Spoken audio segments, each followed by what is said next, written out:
Malheureux. Ils rédigent des décrets malfaisants. Ils inscrivent des écrits d'oppression. Ils refusent de rendre justice aux faibles et privent de leurs droits les pauvres de mon peuple. Les veuves deviennent leur proie et ils dépouillent les orphelins. Que ferez-vous au jour du châtiment, au jour d'une tourmente venue de loin? Vers qui fuirez-vous pour demander secours? Où laisserez-vous vos richesses? Il ne restera qu'à se courber parmi les prisonniers. On succombera parmi les cadavres. Et avec tout cela, sa colère ne s'est pas détournée. Sa main reste levée. Malheureux, Assour, l'instrument de ma colère, le bâton de mon courroux. Je l'envoie contre une nation impie. Je lui donne mission contre un peuple qui excite ma fureur, pour le mettre au pillage et emporter le butin, pour le piétiner comme la boue des chemins. Mais Assour ne l'entend pas ainsi. Ce n'est pas du tout ce qu'il pense. Ce qu'il veut, c'est détruire, exterminer quantité de nations. Car il dit, tous mes officiers ne valent-ils pas des rois? N'ai-je pas pris Calno comme Carchemish, Hamath comme Arpad, et Samarie comme Damas? Comme j'ai mis la main sur les royaumes des faux dieux, et leurs idoles plus nombreuses qu'à Jérusalem et à Samarie? N'ai-je pas traité ainsi Samarie et ses faux dieux? Ne puis-je pas traiter ainsi Jérusalem et ses images? Mais quand le Seigneur aura fini son œuvre au mont Sion et à Jérusalem, il châtiera le roi d'Assour pour les fruits de son cœur arrogant, pour l'orgueil de ses regards hautains. Car le roi d'Assour a dit, c'est par la vigueur de ma main que j'ai agi, et par ma sagesse, car j'ai l'intelligence. J'ai déplacé les frontières des peuples, j'ai pillé leurs réserves. Fort entre les forts, j'ai détrôné des puissants. J'ai mis la main sur les richesses des peuples, comme sur un nid. Comme on ramasse des œufs abandonnés, j'ai ramassé toute la terre. Il n'y a pas eu un battement d'aile, pas un bec ouvert, pas un cri. Mais le ciseau se glorifie-t-il aux dépens de celui qui s'en sert pour tailler? La scie va-t-elle s'enfler d'orgueil aux dépens de celui qui la tient? Comme si le bâton faisait mouvoir la main qui le brandit? Comme si c'était le bois qui brandissait l'homme.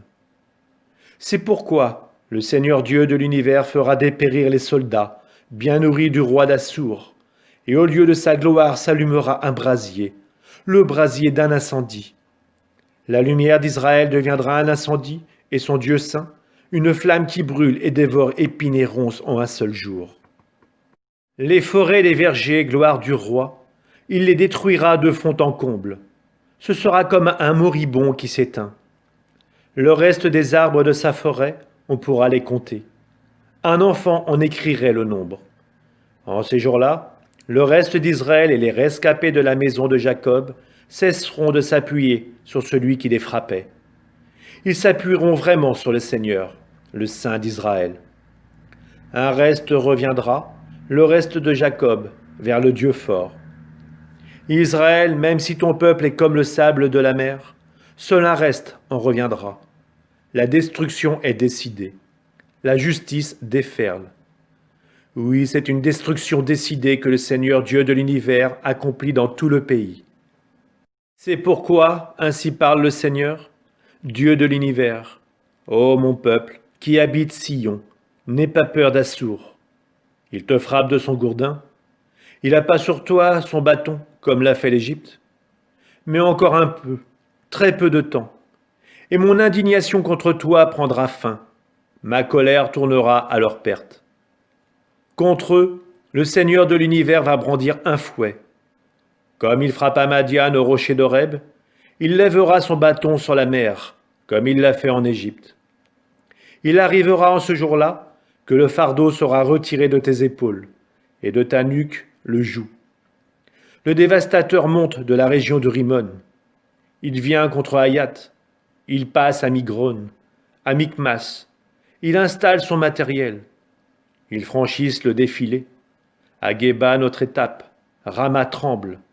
Gibéa de Saül prend la fuite. Hurle Bat-Galim. Écoute Laïcha. Réponds Anatot. Madmena s'enfuit. Ils se terrent les habitants de Gibim. Aujourd'hui même, à Nob, l'ennemi prend position. Il tend le poing vers la montagne de la fille de Sion, vers la colline de Jérusalem. Voici que le Seigneur Dieu de l'univers, d'un coup terrible, abat les branches. Les arbres les plus grands sont coupés, et les plus fiers jetés à terre. Les taillis de la forêt s'abattent sous la hache, et le Liban dans sa splendeur s'effondre.